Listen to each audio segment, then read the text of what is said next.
ఈ యొక్క 33వ డివిజన్ పార్టీకి సంబంధించిన క్లస్టర్ కూడా ఉన్నారు, క్లస్టర్ ఇన్ఛార్జ్ ఉన్నారు శివశంకర్ గారు, వారితో కూడా మాట్లాడదాం. అదేవిధంగా ఈ యొక్క పార్టీకి సంబంధించి 33వ డివిజన్ కు అధ్యక్షుడిగా ఏర్పడిన మారుపాక శంకర్ తో కూడా మాట్లాడదాం. ఒకసారి అన్న నమస్తే. ముందుగా నిరుద్యోగ న్యూస్ ఈ ఛానల్ యాజమాన్యానికి మరియు స్టాఫ్ అందరికీ కూడా ధన్యవాదాలు తెలియజేస్తూ అభినందన తెలియజేస్తున్నాను. కాంగ్రెస్ పార్టీ మన రామగుండం నియోజకవర్గంలో 30 సంవత్సరాల క్రితం ఈ పార్టీకి ఎప్పుడు అధికారం కోల్పోయింది.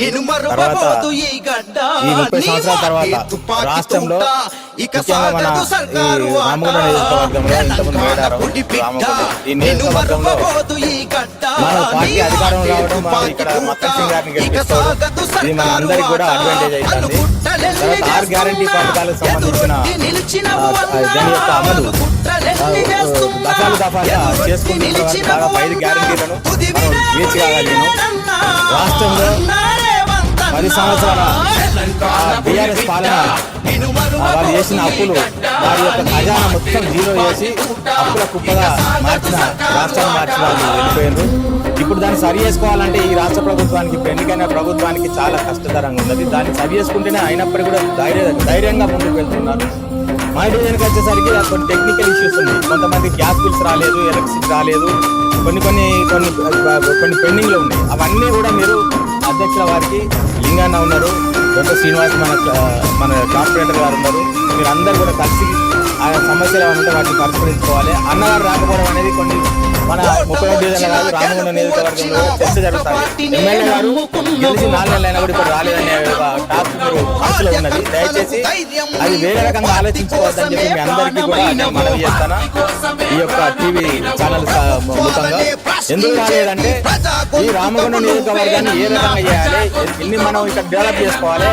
ఈ రామగుండం నియోజకవర్గంలో ట్రాఫిక్ సమస్యలు ఉన్నాయా, లేకపోతే నిరుద్యోగ సమస్య ఉన్నది, ఉద్యోగాలు ఎట్లా చేసుకోవాలి, సంపద ఎట్లా సృష్టించుకోవాలి, పరిశ్రమలు ఎట్లా తెచ్చుకోవాలి అనే కోణంగా రాజశేఖర్ గారు హైదరాబాద్ లో ఉండి మనకు సంబంధించిన మంత్రి ఇన్ఛార్జి మంత్రి మన శ్రీధర్ బాబు గారి వారి యొక్క తోడ్పాటుతోటి, ముఖ్యమంత్రి గారి చొరవతోటి మన రామగుండంలో మీరు ఊహించిన అభివృద్ధి జరిగే దిశగా మన ఎమ్మెల్యే గారు ముందుకెళ్తున్నారు. దయచేసి 4 నెలలు రాలేదని మీరు పట్టు పెట్టుకోండి, మన కొరకే అన్నారు. కాబట్టి ఇక ఈ రాష్ట్ర ప్రభుత్వానికి సంబంధించి ఎన్నికలు పార్లమెంట్ ఎలక్షన్స్ వచ్చినాయి. ఇప్పుడు పార్లమెంట్ ఎలక్షన్ అంటే దేశాన్ని నడిపించే వ్యక్తి ఇక్కడ మన తరఫున ఒక ప్రతినిధి పార్లమెంట్ లో ఉన్నారు. కాబట్టి ఒక ఎంపీ గారిని అనేక సంవత్సరాల అనుభవం ఉన్న కుటుంబం నుంచి వచ్చినటువంటి వంశకృష్ణ గారి తనయుడు, ఆ కుటుంబం మన దేశానికి ఎన్నో త్యాగాలు చేసే వాళ్ళు, వాళ్ళ కుటుంబంలో చాలా విషయాలు ఉన్నాయి. కానీ మనకు చాలా మంది కొంతమంది సీనియర్స్ మాత్రమే తెలుసు. తాత గారు చేసిన కానీ కొన్నిసార్లు వాళ్ళకి జరిగినాయి. కానీ వారి యొక్క మనవడు వాళ్ళ యొక్క తాత వారసత్వం గుర్తుకొని మన ముందుకు వస్తారు. కాబట్టి ఇక్కడ రాష్ట్రంలో కేంద్రంలో కాంగ్రెస్ పార్టీ వచ్చినట్టయితే రాహుల్ గాంధీ ప్రధానమంత్రి ఉంటారు, వంశీకృష్ణ ఎంపీగా ఉంటారు, రేవంత్ రెడ్డి గారు ఉంటారు, మన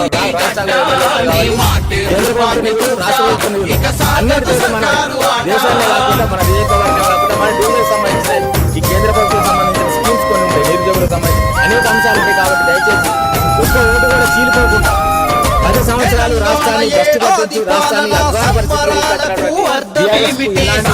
ఓటు వేయకుండా, ఒక్క ఓటు చీలిపోకుండా మహిళలు సోదరులు అందరూ కూడా మళ్ళీ గత ఎన్నికల్లో ఏ విధంగా మనం సపోర్ట్ చేస్తాం, ఎంపీ కూడా అదే సపోర్ట్ అందించాలని చెప్పి ప్రజలకు